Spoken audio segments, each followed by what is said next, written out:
Olá, está começando o Multiplix Notícias da Semana. Aqui você vê e revê as principais informações dos últimos dias na região serrana do Rio de Janeiro. Começamos hoje falando sobre os impasses no transporte público de Nova Friburgo. No dia 15 de abril, a Nova FAO entregou o serviço à Prefeitura e deu um prazo de 30 dias para que ela assumisse o transporte. Mas uma liminar da Justiça expedida nesta semana determinou que a concessionária continue atuando na cidade por mais 2 meses. Após a ação proposta pela Prefeitura de Nova Friburgo, a Justiça Estadual determinou que a Nova FAO permaneça prestando o serviço de transporte público no município até o dia 15 de julho. Em caráter liminar, a decisão da juíza da Terceira Vara Civil da cidade estabelece que a empresa não pode reduzir as linhas, horários e deve manter o valor da passagem em R$ 4,20, sob pena de multa diária de R$ 100 mil caso descumpra as determinações. Em contrapartida, a Prefeitura terá que contribuir com um subsídio no valor de R$ 300 mil mensais à concessionária, que alega dificuldades financeiras para manter a prestação do serviço, já que o número de passageiros reduziu desde o início da pandemia. Desde 2018, a empresa atua na cidade sem um contrato e, após algumas tratativas com a Prefeitura, a direção da Nova FAO e o Executivo não chegaram a um acordo. Com a nova decisão da Justiça, o serviço está garantido na cidade por mais 2 meses, tempo suficiente para que a Prefeitura consiga resolver a situação. Uma pesquisa de mercado para a contratação emergencial está acontecendo e as empresas têm até esta sexta-feira para apresentar suas propostas. Ao portal Multiplix, o diretor da Nova FAO, Alexandre Colonese, disse que vai cumprir a decisão judicial e que a empresa jamais largaria a cidade sem transporte. O diretor afirmou ainda que o problema da concessionária de ônibus é financeiro, mas se houver necessidade de permanecer por mais 30 ou 60 dias, que a empresa vai ficar, pois não deixará a cidade na mão. Vamos agora falar sobre um assunto sério que são os traumas infantis. Os abusos e violências sofridos nessa fase da vida ficam marcados na memória e acabam causando consequências na vida adulta. As experiências que vivenciamos na infância ficam marcadas para sempre na nossa memória, principalmente aquelas que foram negativas. Isso pode causar sérias consequências na vida adulta. De acordo com o Fundo Nacional das Nações Unidas para a Infância, o abuso sexual, violência em casa e o trabalho infantil são realidades na vida de milhões de crianças. Segundo a neuropsicóloga Celda Vasconcelos, o trauma pode se manifestar na personalidade e no comportamento do indivíduo. Essa pessoa ela pode ficar uma pessoa insegura, ela pode se tornar uma pessoa ansiosa, o trauma pode interferir em relacionamentos sociais, no trabalho. Uma pessoa que teria todo o potencial de alcançar aquilo que ele deseja, ele pode não alcançar pelo trauma que aconteceu na infância. Mas antes de se tornar um problema no futuro, os traumas podem ser identificados ainda na infância. Por isso, é importante que os responsáveis fiquem atentos. Se ela está passando por uma história de bullying, ou abuso sexual, ou violência, através desse comportamento dela, que ela vai dizer que ela não está legal. Então ela vai se fechar, ela vai se tornar uma criança agressiva, ela pode se tornar uma criança mais insegura, mais inibida. A psicóloga Eliana Viana destaca a necessidade do diálogo entre pais e filhos. Essa tendência que às vezes os adultos têm de qualificar o fato de acordo com a sua percepção e não tentar ver pela ótica da criança, complica bastante a situação. Vamos deixar o canal aberto, vamos deixar a palavra franqueada, vamos deixar com que a criança seja capaz, tenha liberdade de sempre dizer o que ela está sentindo, não importa o que seja, e vamos parar para ouvir. Por mais tolo ou desimportante que possa parecer para um adulto, para ela que está vivendo a questão não é. É importante entender que o trauma infantil precisa ser levado a sério. Para evitar prejuízos emocionais, o mais indicado é buscar a ajuda de um profissional e, de preferência, ainda na infância. Se houver um recrudescimento, um aumento dos sintomas, se os pais observarem alguma coisa do ponto de vista comportamental que está para além daquilo que diariamente acontece, eles podem sim procurar uma ajuda, que em geral é feito utilizando a mediação dos brinquedos, jogos, desenhos, pinturas, etc., que é a forma que a criança tem de expressar as suas emoções. Trauma é uma coisa séria, é uma ferida que fica.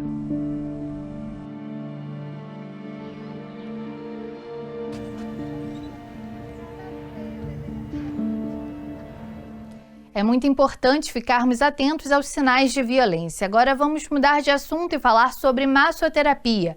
Receber massagem é sempre muito bom, mas existem prescrições diferenciadas e cada uma delas pode trazer benefícios específicos para a saúde e o bem-estar. Confira na matéria de Mayara Gaixin e Warley Freiman.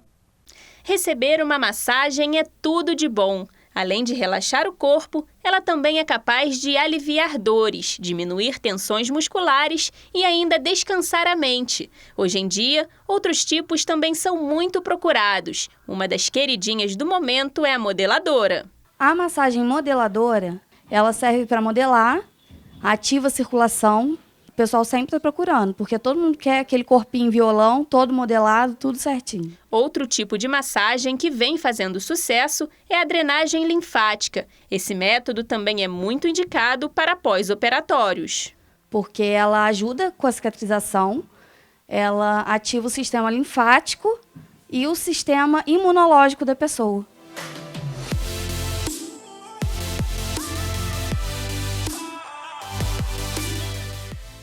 Em todos os tipos de massagem, qualquer parte do corpo pode ser explorada, dependendo do objetivo do paciente. Mas não é normal sentir dor e ficar com hematomas após as sessões. O capilar ele é muito sensível, principalmente o capilar no idoso. Então, se você faz um movimento com um ritmo mais acelerado no idoso, realmente ele vai ficar todo marcado. E mesmo no jovem ou na idade adulta, não tem essa indicação de hematomas. Aparelhos também podem ser utilizados durante os tratamentos, mas de acordo com a esteticista, as melhores ferramentas sempre vão ser as mãos. Hoje em dia, a gente vê que a maioria estão indicando só aparelhos. E aí você perde esse contexto do toque. A massagem é o toque. É através do toque que você nota se esse paciente está adequado para a massagem, e essa revisão tem sempre que ser feita. O intervalo entre as sessões varia. Cada atendimento dura, em média, 1 hora. Com exceção das gestantes, não é necessário indicação médica para esses tipos de massagens, mas é preciso ficar atento com as contraindicações. Pessoas com câncer não podem ser feitos. Casos de trombose, infecções, febre, gripe. Então, antes de todo procedimento feito, a gente precisa fazer uma anamnese do paciente e avaliar aquele caso.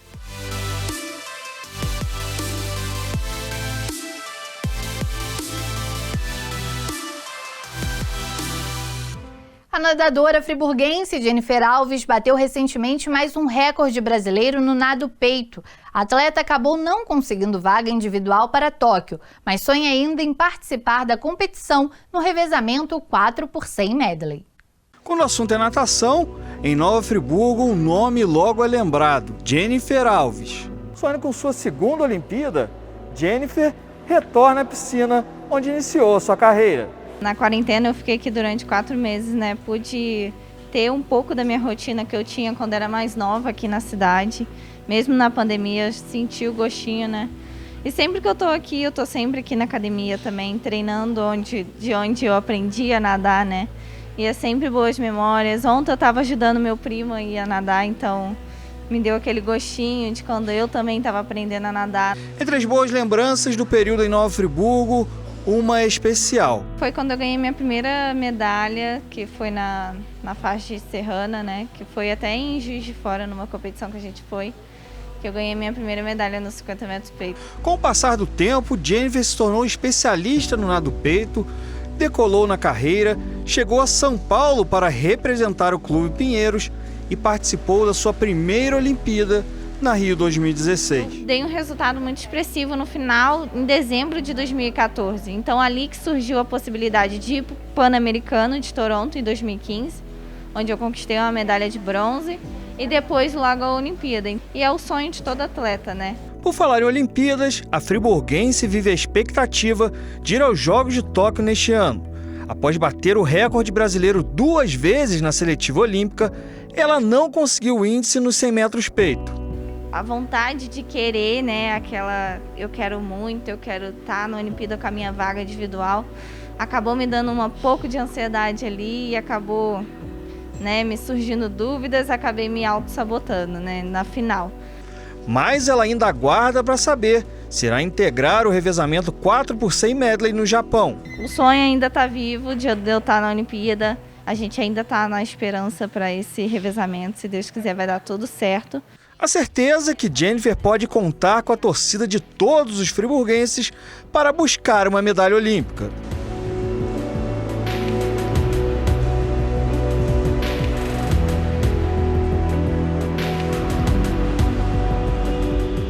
Na última segunda-feira, dia 3 de maio, a exposição de Cordeiro completou 100 anos. Considerado o maior evento agropecuário do estado, a festa guarda grandes curiosidades, que a repórter Maiara Gastin conta pra gente agora.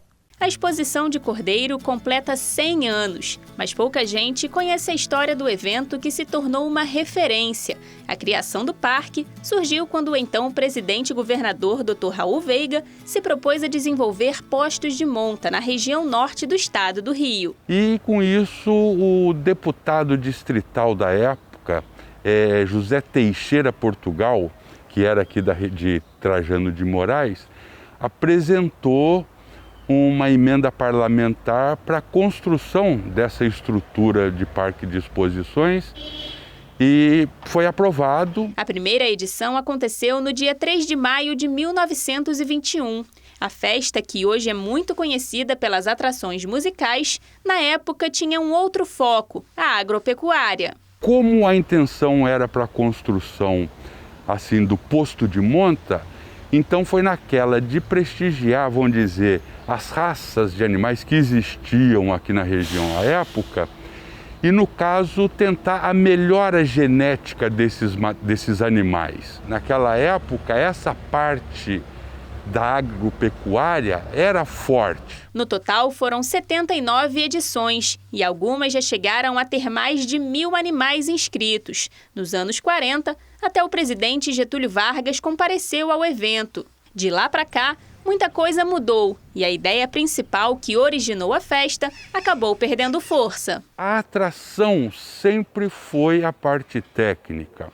Até o início da década de 80, de repente tinha shows, mas era um show esporádico. Daí já para o final da década de 80, que começou a ter mais esses shows. Isto, de uma certa forma, coincidiu também com o declínio, a pouca visibilidade dada assim à parte técnica da exposição. Mesmo assim, o evento continua sendo a grande festa agropecuária do estado do Rio, dando a Cordeiro o título de cidade-exposição.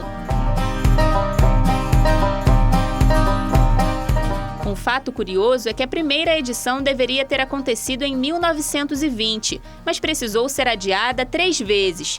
O estado vivia uma epidemia de febre aftosa. Não tem mais epidemia de febre aftosa, mas hoje vivemos uma situação ainda mais séria, a pandemia do novo coronavírus. E esse local aqui, que já foi palco para dezenas de shows com grandes nomes da música brasileira e um público com milhares de pessoas, em 2021 vai permanecer assim, vazio. O desenvolvimento de Cordeiro passa muito pela exposição, né? Principalmente pela parte da pecuária, da produção leiteira, da produção do gado de corte, gerando emprego, renda e trazendo também visitantes e turistas para a nossa cidade. E a gente fica triste de não poder realizar a festa como realmente a gente gostaria. Todo o comércio é prejudicado, a indústria da cidade. E é claro que quando tudo isso passar, a ideia é fazer um evento ainda maior para marcar a retomada da exposição. Certamente, se Deus quiser, a gente vai realizar um grande evento, retornando os 9 dias, com a bandeira que eu sempre defendi, para trazer mais renda, mais movimento, mais turistas para a nossa cidade. Em meio a tantas histórias, é preciso exaltar a Expo Cordeiro, como é carinhosamente chamada. E ficamos aqui, torcendo para a vida voltar ao normal e a gente pisar novamente nesse espaço que guarda tantas lembranças boas.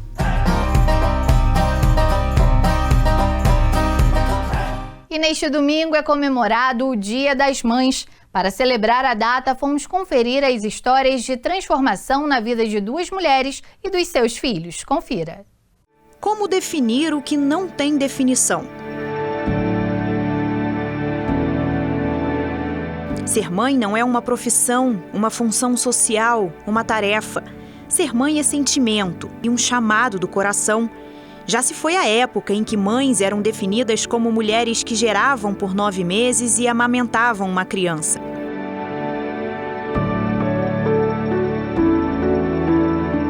Dona Hortência, por exemplo, tem 3 filhos biológicos e 1 adotivo. E quem pode dizer que ela não é a mãe do Almir pelo simples fato de não o ter gerado?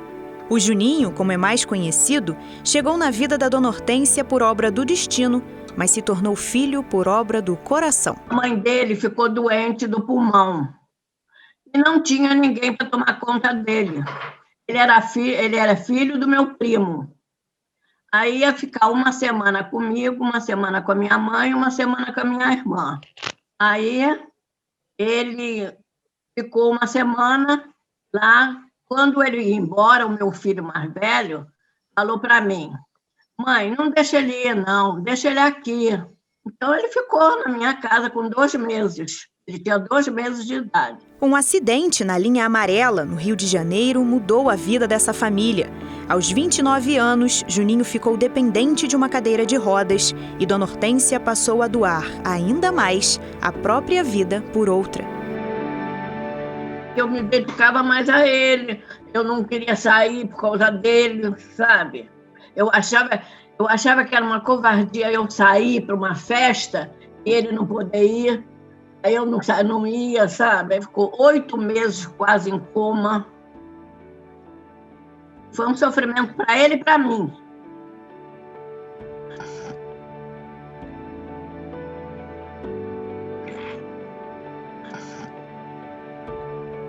Hoje, Dona Hortência tem 91 anos e Juninho 48. Por causa da pandemia, esse Dia das Mães vai ser mais solitário para ela. Os cafés da tarde, que os dois tomavam juntos todos os dias, foi suspenso e a visita ficou só pela janela. Mas mesmo à distância, a relação ainda é de puro cuidado e proteção. Todo dia ele me dá uma atenção, ele liga de noite, de dia, para saber se eu estou precisando de alguma coisa, se eu estou bem. Mamãe, está tudo bem aí? Ele é muito bom para mim e eu faço tudo por ele. E ainda tentando encontrar uma definição para o que é ser mãe, eu me deparei com o livro Maria, do jornalista e escritor Rodrigo Alvarez. Ele dedica a todas aquelas que melhoram esse nosso mundo com seus amores de mãe. E um dos trechos diz que ser mãe é a capacidade de suportar. Existe uma mãe chamada Fernanda que sabe bem o que é isso. Fernanda descobriu que o filho Conrado tinha uma rara deficiência logo depois que ele nasceu. A hemimelia fibular se caracteriza pela ausência da fíbula e uma grave encurvação na tíbia, ossos essenciais das pernas. Quando ele nasceu, a pediatra falou que, na verdade, eles nem sabiam o que era, eles ficaram se batendo cabeça, não sabiam mesmo o que era, falou que ele tinha nascido com deformidades, né? Ele não tinha calcanhar, era reto. Então, assim, a gente imaginava assim, ele não vai conseguir andar, né? O tratamento era caro demais e só existia nos Estados Unidos. Sem pensar 2 vezes, Fernanda começou uma campanha nas redes sociais para arrecadar dinheiro. Se desdobrou em 1000. Foi até a imprensa, fez camisas, falou com todos que podia. Com a meta alcançada, ela arrumou as malas de toda a família e se mudou para a Flórida. Foi muito difícil, eu vou te falar que tem sido também, porque assim, ficar aqui sozinhos é muito difícil. Os gastos são muito altos aqui, mesmo que você tenha uma vida básica da básica, sabe? E a gente sabia que era uma missão, assim, difícil e grande, mas a gente fez. Conrado já passou pela primeira fase do tratamento e a campanha continua para ele seguir para a segunda fase, que é outro alongamento ósseo na perna direita. E mesmo com todas as dificuldades, Fernanda é rápida ao responder se faria tudo de novo pelo filho. Faria tudo, qualquer coisa, porque é uma coisa que mãe, sabe, tem, assim, é o amor de mãe por ele. Se eu tivesse que ir pra China por ele, eu iria, entendeu? Não tô nem aí. Mas e você? Conseguiu achar uma definição para mãe depois de conhecer essas histórias? Ser mãe é ser presença constante, carinho incansável, amor incondicional, proteção e segurança. E aqui fica a nossa homenagem para todas as mães que, afinal de contas, não se definem.